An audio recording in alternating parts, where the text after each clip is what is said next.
Hi, this is Melanie from Screen Time with Mel, and today we're going to talk about the Winchesters, Season 1, Episode 1. So let's get into it. Hey everybody, thanks so much for joining me here today. If you are new here, I thank you so much for checking me out. I hope you enjoy this video. If you find that you do, go ahead and hit the like button. And if you like all things TV and occasional movies here and there, then go ahead and hit that subscribe button and don't forget to hit the bell so that you're reminded each time I come out with a brand new video. Now, if you're returning, awesome! I hope that you enjoyed this video as much as you enjoyed the last one. If not, make sure you let me know what you didn't like about it. Or if you love it, go ahead and comment on that down below as well. Or let's start a conversation about the Winchesters. But let's go ahead and get into the episode. Alrighty, y'all. So, I mean, you might be one of these people. You might know one of these people. You may know nothing about it. So most of the time, when you hear somebody say, "I am a fan of Supernatural," that really means that they are obsessed with Supernatural. They love the Winchester boys, and they would defend it until the day they die. Yeah. And in fact, they mourned. They went into mourning when the last episode of Supernatural came out. So, I am one of those people. Not ashamed to admit it. I love my Winchesters. I love the Winchester boys. I love Supernatural. It is one of my jams. One of my jams. Totally into it. So when I first heard about the Winchesters as a series, as something that could happen, I got very excited about it. And then as more information trickled down, I got hesitant. Very concerned that it wasn't going to fit the lore that I know and love. So I almost didn't start watching it. But then my sister, who is also an obsessive Supernatural fan, maybe not as obsessive as me, maybe more. I don't know. We both watched it a million times and can probably hear an episode of Supernatural, know exactly what season it's on and which episode it is. Just from a couple of words uttered from the episode. Because we rewatch it several times. Anyway, she said I needed to check it out and add it to my list of things that I'm checking out on this channel. So that is exactly what I did. There are things that are different from the outset than the lore that you got to know from watching Supernatural. First of all, as you get into the show, John is on his way home, and he is holding a letter which has a Men of Letters mark on it. And for those of you that know the lore from Supernatural,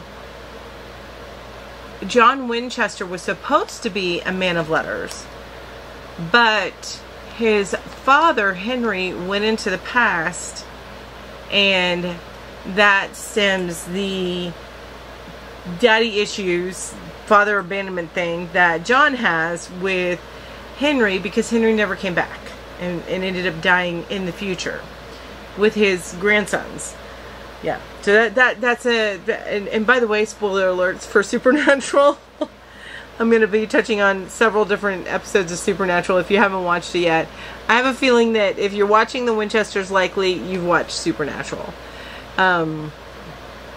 So he's got this letter and he's headed home. So that right from the set, right as the first scene is going through, they are departing from the lore of Supernatural. I need to step away from wanting it to be the same as the lore. There may be a reason for it that gets answered in later seasons. As you know, that's the way things are, you know. Especially in Supernatural. I mean, how many times have the Winchester boys come back? So it could be that something changed in the past, and a letter found its way to John Winchester, and on the day that he meets Mary Campbell,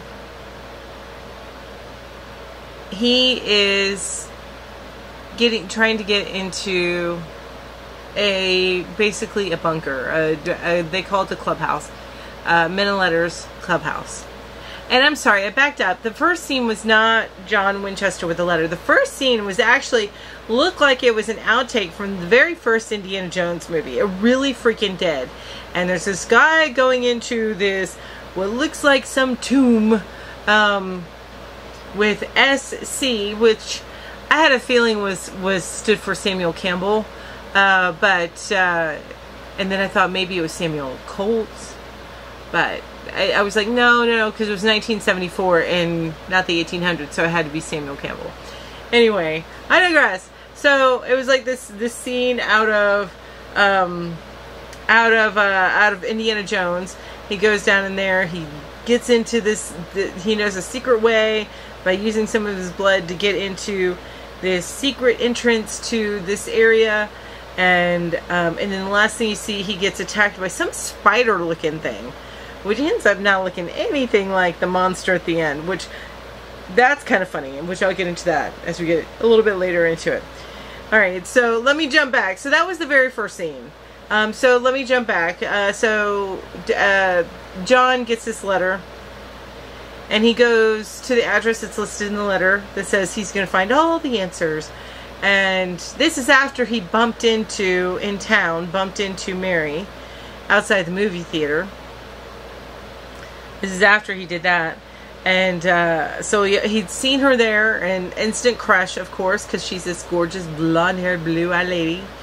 So instant crush.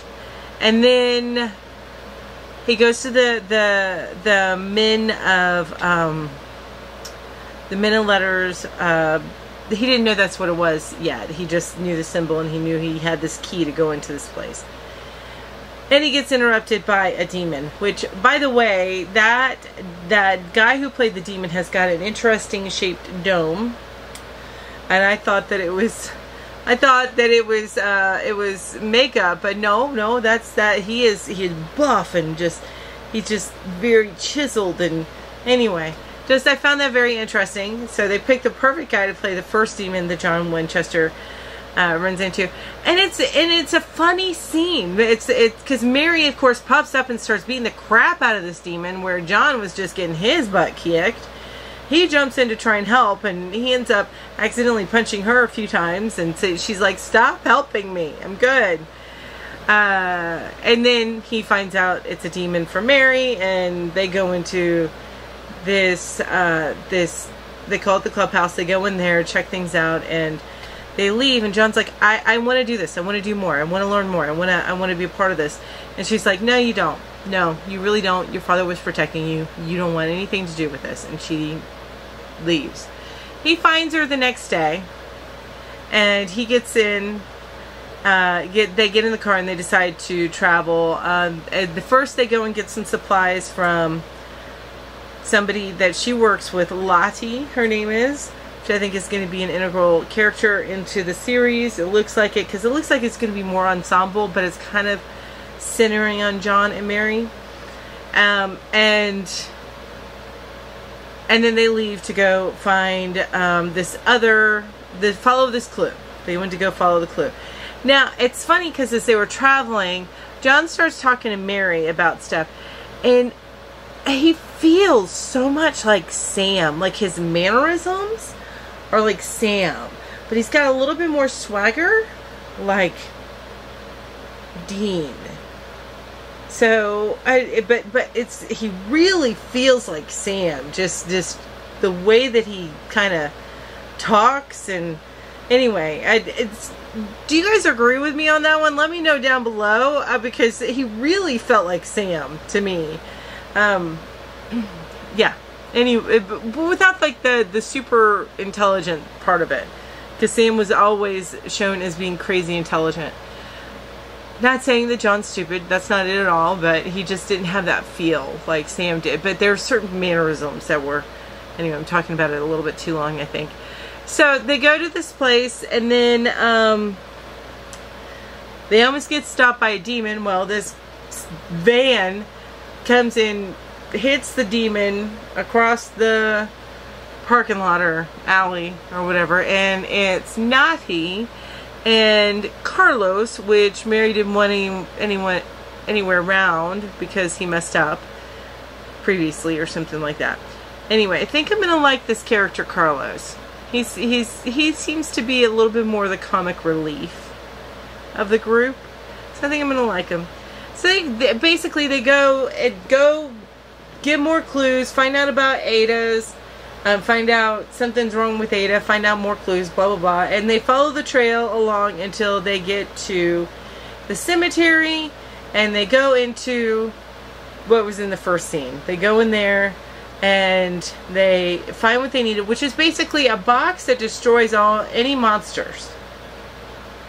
So I'm like, is this a one-shot thing?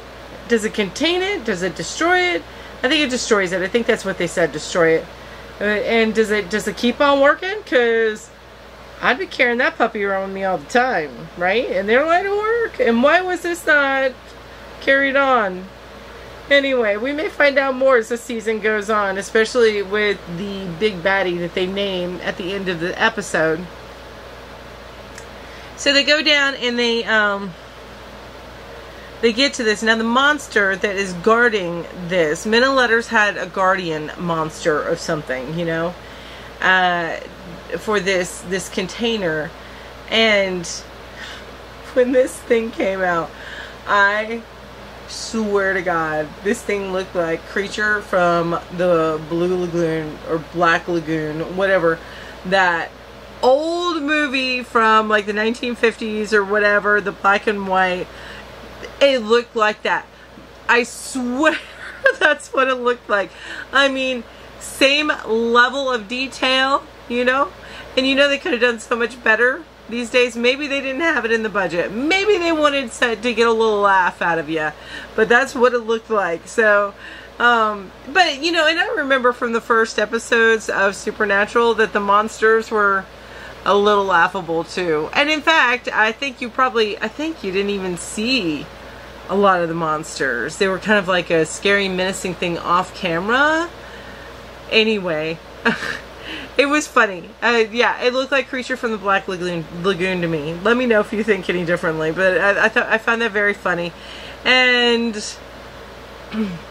they basically win the day. I'm not going to go beat by beat. You need to watch the episode to get all the beats for it. But in the end, I think this pilot episode felt like a pilot. It really did. It felt like a pilot. But then again, so did the pilot episode of Supernatural. It feels...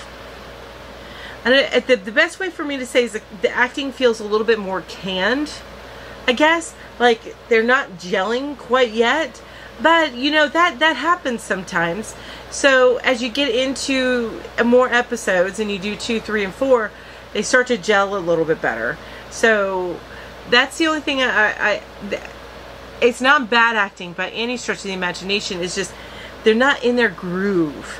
So you can feel they're a little out of groove, each of the characters, and you want them to kind of settle in their groove a little bit better. That's what, and I feel that way on most pilots, and that's what I feel like as far as this goes. The storyline, it's good. I kind of like the overarching. So it's not, there's going to have the overarching, just like they did in Supernatural, you know, with the yellow eye demon and stuff, to start with, and then other overarching. So they've got this overarching of, and I can't even remember the name of the baddie at the end, but y'all can watch and find out. But it is some sort of, like, universal baddie, like alien baddie, you know? So that was set up for future episodes. They still haven't found Samuel Campbell. And you still don't know what happened to Henry Winchester. You don't know any of that. So I'm not sure if they're going to keep it with the story that he died in the future with Sam and Dean, or if they're going to make some changes. And I'm wondering why they're adjusting this story. I wonder if they're going to have some reasoning behind John and Mary knowing and fighting and doing what Sam and Dean used to do. You know? Hunting things, saving people, family business. I wonder if they're going to have a reason behind that. I would love that. I would love them to kind of explain that and just be like, okay. I mean, it could be some sort of BS answer, but I want an explanation answer. you know, and not just this, you just need to accept it. It's going to be different. I want an explanation answer. I know that Jensen Ackles has addressed this a little bit, but I want it answered in the series. That's what I want. Give that to me. I'm going to keep watching it. I'm going to check it out. There's, you know, I'm going to definitely check out this first season. Keep on following it. I'm taking Andor off my list of shows that I'm watching because I'm really not enjoying it. I watched episode 4 and I'm sitting there trying to figure out how to do a review on it, and I couldn't even, I don't want to just get down on TV. Somebody else may really love it. It's not my thing. I did not enjoy it. So I'm not going to be following that anymore. But I will be continuing on with the other television shows that I'm watching, and I'm adding this into the into my lineup. I am also going to be adding in, it looks like, I think I'm going to be adding in, Amazon is starting the Peripheral, and I'm looking at adding that in as well. So keep an eye out for that. And I jumped ahead of myself. You guys, let me know what you think down below about this particular episode of the Winchesters. Are you a Supernatural fan? What do you think of the changes that they made to the storyline for John and Mary? And are you hopeful as the season goes on? I would love to hear from you and know what you think of it. And again, thank you all so much for coming here today. I really appreciate each and every one of you. If you enjoyed this video, please take a minute to go down below and hit that thumbs up button. It really does help out the algorithm and lets more people see this particular video, other people like you and me, and maybe we can all get in a conversation about it down below in the notes or in the comments. And while you're down there, if you like all things television and some movies, which I haven't done yet, but I do plan on adding in the in-between times of television shows. Anyway, if you like that kind of stuff, then go down and also hit that subscribe button. And don't forget to hit the bell so that you're reminded each time I come out with a brand new video. Alright, you guys, again, thank you so much for being here. I appreciate each and every one of you, and you guys have an amazing day. Bye-bye.